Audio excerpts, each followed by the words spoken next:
Hello YouTubers, this is Engineer Pat doing a little YouTube video this evening. These are some of the pictures I have that I'm getting ready to hang up on my walls here in my office, and I'm just giving you guys a preview of what I have.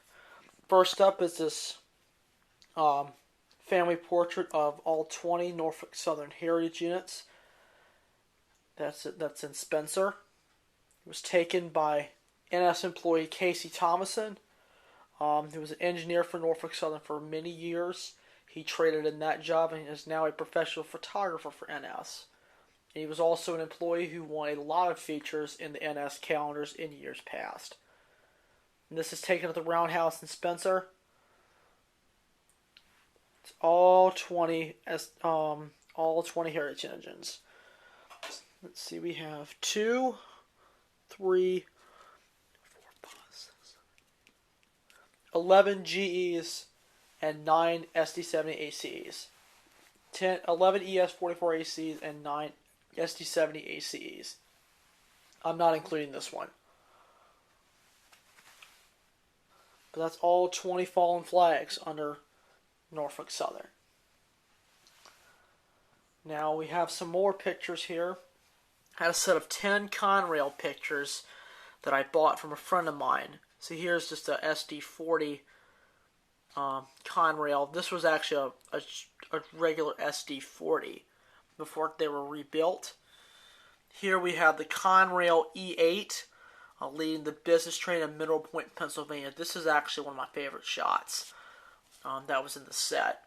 Got these prints for about $1 a piece. The whole Conrail set was $10. This is an aerial view of DeWitt Yard in Sacramento, New York, owned by Conrail. I believe that is now part of CSX ownership now. I'm not sure, but if anybody knows the ownership of DeWitt Yard, if it's under NS or CSX, please let me know. The next picture, I have a GP40-2 at MG Tower near Horseshoe Curve in Altoona. That's a pretty shot there. I have a Conrail caboose. Next is a picture that's another one of my favorites. Is the Lehigh Valley. It's 3 GP38-2s.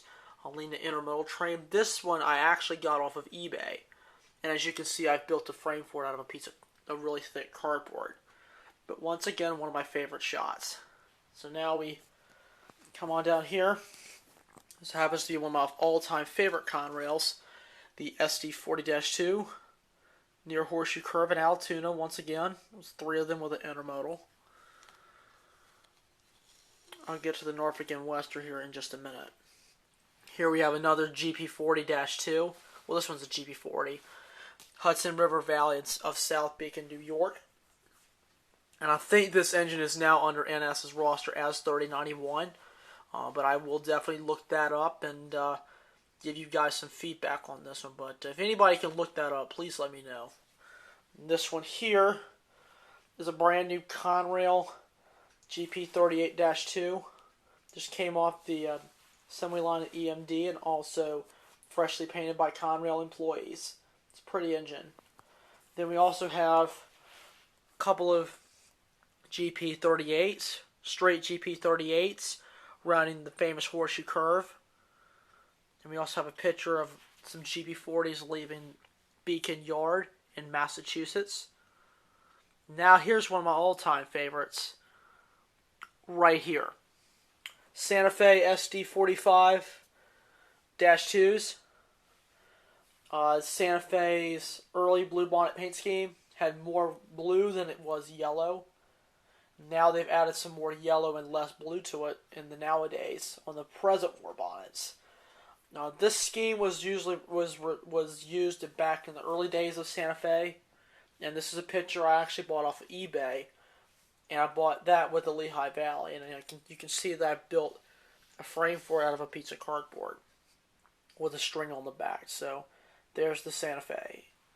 Here is another one. This one, my dad actually bought this one. It's actually a famous drawing of the 2 Norfolk and Western steamers that were the most famous. You have the Norfolk and Western 1218 on my left, And see there, it just gives you all the information about it. The 2664 Class A, the length with the tender is 122 feet, weight is 573,000 pounds, and 114,000 pounds of traction effort. These were known as Legends of the Rail. Now let's look at the J611. The information on that is with the tender 110 feet, weight is 494,000 pounds, and 80,000 pounds of traction effort. So now we just take a look. And these are just some of the products I'm getting ready to do. I'm going to frame the Conrail ones. I'm going to frame about 5 of them and then train them out every so often. But anyway, I'm just showing you guys the pictures that I have and what I'm getting ready to do. And I'll show you a couple things in my office here. Chevrolet, America's first choice in passenger and cars and trucks. I just found these around the house. This is pretty cool here. This was a early Chevrolet of about the 1900s. This was actually, the bodies were actually made by Fisher. And a Chevrolet 25 year as a Chevy dealer. This was my grandfather's. Just showing you that. Give you another view of them. Please rate them which one you like. I mean, you guys can rate the 3 pictures up here, and you can also rate all the signs. So all the pictures that I have, please rate them and let me know what you think. So anyway, that's pictures. I'll be getting these up soon and giving you guys the new result. Alright, we'll see you guys next time. This is Engineer Pat, and I'll see you next time.